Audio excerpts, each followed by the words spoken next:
On the 24th of March 2021, this was the leading news story around the world. Suez Canal blocked after giant container ship gets stuck. One of the largest ships the Taiwanese ever given became completely stuck in the famous Egyptian Suez Canal, so that no ship could continue its journey through these waters for an entire week. The curious thing is that the Suez Canal is the passage that connects Europe with Asia and East Africa by sea. Thanks to its strategic location, more than 50% of all cargo transported by sea around the world passes through its waters. You could say it's something like the aorta artery of world transportation. So the blocking of this channel would be catastrophic, and indeed it was. Just 7 days of traffic interruption due to Ever Given was enough to cause losses of $10 billion with a B. That's no small change. But now let's turn the focus to a little lower on the map. The body of water you see on the screen is the Mandeb Strait, and it is basically the opposite end of the Suez Canal. That is to say, every ship that wants to pass through the canal, sooner or later, has to pass through this place. And it turns out that, thanks to this situation, one African country, Somalia, has taken advantage of all its criminal potential to do its own thing. A country that, for those who are not familiar with it, is geographically unmistakable. When you are asked where Somalia is, you will be able to locate it perfectly well, because it occupies practically the entire Horn of Africa. And of course, thanks to being located in such an absolutely strategic area for international maritime traffic, Somalia has become the cradle of modern piracy. And no, we're not talking about pirates like the legendary Jack Sparrow, we're talking about pirates like these. These modern day Somali pirates have been the real terror of the seas for the past 2 decades. Armed with machine guns and missiles, their method of operation is very simple, but at the same time, very dark. They approach large ships, assault them, imprison their crews, and direct the vessels toward a Somali port, where all their henchmen are waiting for them. And don't think these pirates are too picky. They attack every type of ship that comes their way. Fishing boats, oil tankers, cargo ships, and even cruise ships like this one, full of German retirees drinking cocktails. Now, what are the pirates looking for with these attacks? Do they want to steal the ship's cargo? Maybe they want to keep the captured vessel itself, like the Pirates of the Caribbean did. Or are they just trying to steal the retirees' wallets while they're drinking cocktails? Well, no, nothing like that.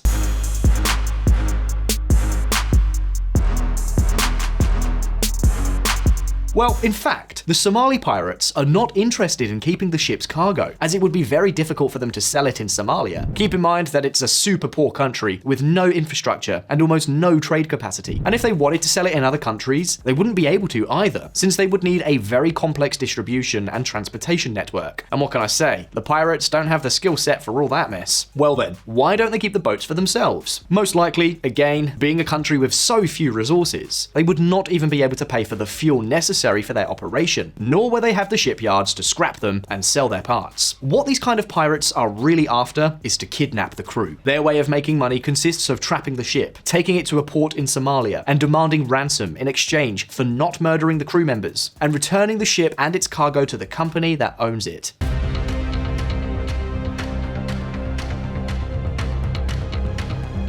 In short, the ship itself is not worth anything to them. The real value is in the blackmail. And as you can imagine, all this entails enormous costs at the international level. There have been years in which Somali pirates have attacked more than 300 ships and captured more than 1,000 prisoners. They have earned more than $300 million in ransoms alone in a single year. Once again, that's $300 million in ransom alone. But the real economic problem of Somali piracy goes far beyond that. Think about it. Companies have to pay insurance against piracy. They have to hire private security and install defense systems. They need to look for safe alternative routes, even if they are more expensive for their travel. Not to mention the indirect economic effects. For example, the loss of tourism and trade in the area due to the risk of piracy causes serious damage to neighboring countries such as Djibouti and Kenya. Well, taking all of this into account, if we have said that the blockade of the Suez Canal by the Ever Given was a real drama that made the news and contributed to the loss of about $10 billion, look at what has happened with Somali piracy in recent years. Somali pirates cost global economy $18 billion a year. Basically, the costs of piracy almost doubled the cost of the catastrophic blockade of the Suez Canal by the Ever Given. But do you want to know the most interesting thing of all? The most interesting thing about this video, and it's what we're about to tell you, is that in reality, piracy in Somalia is not under the command of large criminal gangs. In fact, its origin was plagued by good intentions and acts that many would consider righteous. Because Visualeconomik viewers, this type of piracy involves a very interesting political political network. And in addition, it is a criminal business open to practically everyone, from small local families to the most important brokers in Dubai and London who invest in the pirate business. In fact, you could become involved and invest in it yourself. Okay, let's not get ahead of ourselves though, because to understand how this market works, we first have to start at the beginning of the story. But before, are you aware that your personal information is being sold on the internet without your knowledge? Probably not. This is widespread and on the rise. To give you an idea, last October, 1.2 billion records were found exposed online in a single server. This is something we should all be concerned about, as scammers have used that consumer data to steal money or impersonate people. But there is no need yet to panic, or at least not to take as a given. The good news is that you have the right to protect your privacy by asking data brokers to remove the information they have about you. The bad news is that it would take you years to do it manually by yourself. But wait, because all is not lost. Enquiries, today's sponsor, will help you solve this problem in 3 easy steps. First, create an account and enter your data. Second, grant them the rights to work for you. They will contact the data brokers on your behalf to request the deletion of your personal data. Third, relax and see how they work. They will handle any objections from the data brokers and keep you informed of their progress every step of the way. And best of all, the first 100 people to use the code ECONOMIC, EN, at the link below will get 20% off Enquiries. Do not miss this opportunity. I'm sure that before watching this video, you had already heard of Somali pirates, but I'm also sure that if you're over 40, this is something you only started hearing about in the 2000s. Because the truth is that, in reality, Somalia was not always a country known for its piracy. Until the 1970s and 1990s, the country in the Horn of Africa was just another African region, a very poor region, ruled by the communist dictator Siad Barre, but ultimately just another region. Nothing about it stood out. However, there was one moment that changed everything. Just like Putin and Russia in recent years with the invasions of Georgia and Ukraine, let's say that the dictator Siad Barre had certain expansionist heirs. In areas of nearby countries such as Ethiopia and Djibouti lived certain families of Somali ethnicity. So the dictator wanted to annex parts of these countries by force. And as we say around here, no sooner said than done. In 1977, Siad Barre led the Somali army to Ethiopia with the aim of taking part of their land. So what happened next? What happened is that this operation was a real disaster. At first, the Soviet Union supported the invasion of Ethiopia, but later changed sides, leaving the Somali army completely sold out with the USSR against it, so that Siad Barre ended up losing the war. Remember we said that in Ethiopia and Djibouti, there were many families of Somali ethnicity living there? Well, many of them were expelled and sent back to Somalia. And believe me when I tell you that all this caused enormous problems. Suddenly, the population in Somalia increased abruptly. Many more people had to be fed, the war had drained the country's meager resources, and on top of that, unlike other states, only 1.8% of Somalia's mostly desert land was arable. After the war, there was a long period of misery and hunger, and so, inevitably, that ended up triggering a huge and bloody civil war. In 1991, after a huge civil war in which numerous local clans clashed, Siad Barre was overthrown and the communist state disappeared. And take note, because when I say that the state disappeared, I mean it disappeared completely. All previous institutional power was completely destroyed, and the citizens were grouped into 18 small regions belonging to historic local clans. Somehow, the Somali state fragmented into many independent states. Most of them were engaged in rudimentary fishing and occasionally battled each other, but nothing too significant. However, when a third international protagonist came into action, everything changed. A protagonist who was the one who really started the pirate conflict. Do you want to know who that was? Well, let's take a look. Dusting. After the civil war, as I have said, the Somali state collapsed, and with it, the police, the army, and the entire bureaucratic framework. Because of this, no one was policing the Somali waters and coasts anymore, so the foreign fishing companies had a field day, raiding all the local fish, even if it meant leaving the local fishermen with no product. Take for example what a Somali fisherman said in an ABC Australia report. Our jobs, our professions as fishermen, were stolen from us by these foreign ships. They came to the coast at night and dragged all the fish up.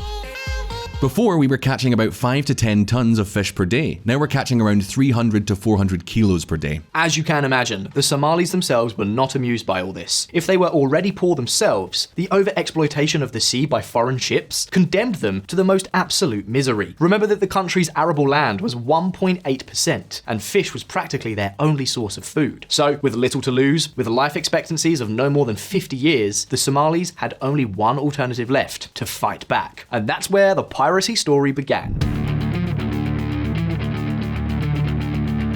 At the beginning, the Somali pirates were not pirates as such. Rather, they were citizen patrols, charged with protecting the coasts by attacking foreign ships. Our lives became very hard. There was no work to do. Then we decided to attack anyone who came into our seas. Former Somali pirate. These first defense patrols were called the Somali Volunteer Coast Guard, a guard organized at the civilian level, where everyone could participate, neither big power groups nor big organized criminals. But, of course, as many of you can already imagine, what started as an act of defense and a certain rebellion against the invaders, well, ended up becoming very, very profitable business. Bear in mind that attacking and capturing a ship could fetch a reward of several $1 million, a very lucrative haul, considering that the average income in Somalia was barely $25 a month. Basically, becoming a pirate was a direct pass to leave extreme poverty behind. So it became a very tempting option for many. And pay attention, because now comes the most interesting part of all. It turns out that pirates were not the only ones who started making money from maritime crime. The most curious thing is that many local families also made cash without the need to attack any ship. The question is, how could the families on land earn money without participating in the raids? For example, pay attention to all the people in this picture. They all look like ordinary people, not millionaire mega criminals or evil geniuses or anything like that. Well, that picture was taken days after the hijacking of a Spanish ship called the Alacrana. The people you are looking at are Somalis waiting to share the $4 million booty that they got for their hijacking. But make no mistake, all these Somalis you see on screen did not personally attack the ship Alacrana. They were not the pirates who participated in the attack, but rather, you could say, simple shareholders, simple investors in the operation. Yes, that's right. Just as we can invest in Tesla, Microsoft, or Google stocks, in the pirate zones of Somalia, you can invest in pirate stocks. To give you an idea, in order to carry out an attack of this type, you need boats, gasoline, satellite phones, machine guns, food. Although it may not seem like it, an attack of these dimensions is not cheap at all. According to the sources we have consulted, each round can cost between $30,000 and $200,000. And in order to get all that money in one of the poorest regions of the world, the Somalis came up with the idea of setting up a local stock exchange. In this way, even the humblest families in Somalia could do their bit and receive a share that would entitle them to some of the pirate booty. And take note that this share could be bought either in exchange for gasoline, weapons, or cash. In other words, everyone could participate, no matter the manner. The important thing was that you contributed to the business. In fact, anyone who was brave enough to go into the heart of this inhospitable and divided country could invest. And the $1 million question is, what were the profit rates? How much money was being made on piracy investments? Actually, the reward varied greatly depending on the success of the raid, the loot, and the type of contribution supplied for the raid. For example, pirates at sea got bigger bounties than most investors. Then there were pirates who stayed on land who got paid a little less, and additionally, clan chiefs and local elders typically kept 10% of the booty to invest in infrastructure and basic community services. A kind of tax on piracy. In general, however, if we consider only pure investors, the sources we have consulted estimate that each of them could receive an average of 35% profit for each attack in which they participated. As you can imagine, this was a real boom for the local economy. The shares are open to all and everybody can take part, whether personally at sea or on land, by providing cash, weapons, or useful materials. We've made piracy a community activity, and now it's become the main profitable economic activity in our area, and as locals we depend on their output. Somali pirate for Reuters. Thus, with the collective participation, the increase in the amount of resources, and the growing importance of this business, the pirate process became professionalized at an accelerated pace. New investors arrived from financial centers such as Dubai and London, who had privileged information, such as routes or the contents of various ships that could be raided. Professional negotiators were also hired from countries such as the US, who were able to demand higher ransoms. In addition, huge companies were set up in developed countries, with which all the money from the attacks could be laundered and introduced into the international financial system. Everything was going smoothly and at full steam ahead. However, the joy did not last long, and things soon took a turn for the worst. Navigating in the mud.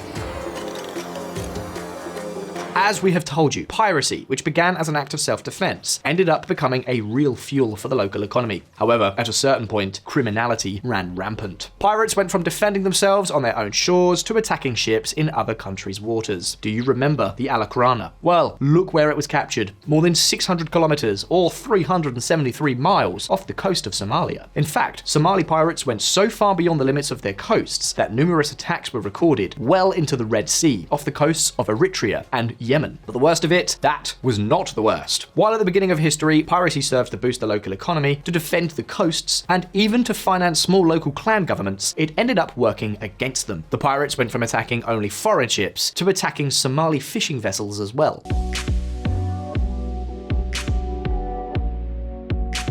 Similarly, several international agencies, such as the UN, which used to send food and humanitarian aid to the region, stopped doing so. Because think about it, who is going to put ships loaded with material into pirate-infested waters? And if that were not enough, the pirate conflict caused serious damage to neighbouring countries that were also affected by the maritime conflict. That is why, since 2008, local governments in Somalia have agreed to combat piracy. At the same time, a new federal government began to be built in Somalia, and the countries of the United Nations also agreed to fight piracy. Among the list of actions for curbing this criminal activity, for example, ships were allowed to carry armed private security on board, and military personnel were deployed to pursue pirates in Somalia's own waters. As a result, the number of recorded assaults have plummeted to almost zero in recent years. However, hold on a moment because the story is hardly over.